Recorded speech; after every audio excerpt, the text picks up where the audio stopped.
Question 9 is looking at derivatives and points of inflection and local maximum or minimum points.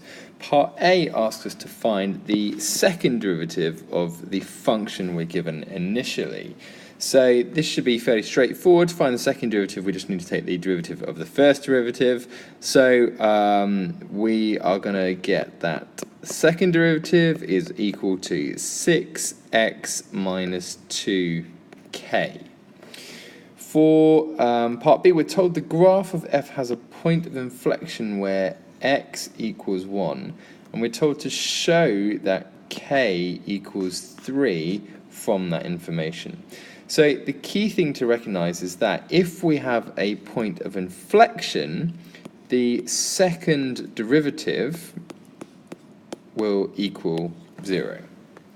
So in this instance, we know that the second derivative when x equals 1 is equal to 0. So the second derivative of 1 is equal to 6 times 1 minus 2k, which we know is equal to 0. So therefore, I'm just going to solve 6 equals 2k to find that k is equal to 3, which is what I've been asked to find here.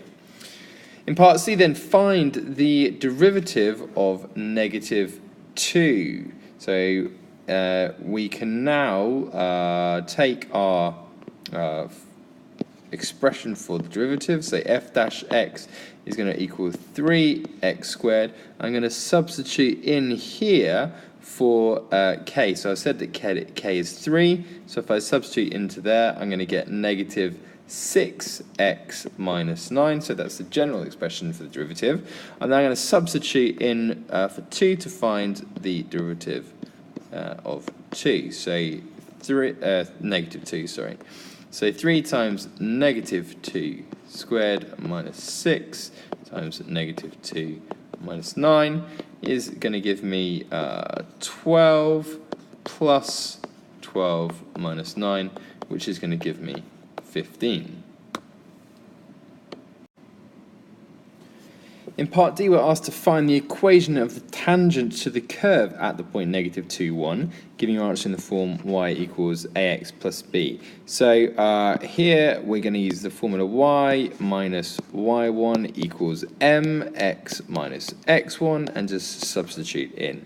So we've got our two coordinates, so y minus y1 is going to be 1 equals m brackets x minus x1, which is minus 2, which is going to be plus 2. So the gradient, how are we going to find the gradient? Well, of course, the gradient is it's going to come from the gradient function or the first derivative. Now, in the previous question in part C, we were asked to find the derivative of negative 2, and we found that that was 15. So the gradient at the point negative 2 is going to be 15. So we can substitute in for there. And we will see that if we expand that out and simplify, we end up with y equals 15x plus 31. In part E, we are told that given the first derivative of negative 1 equals 0, explain why the graph of f has a local maximum when x equals negative 1.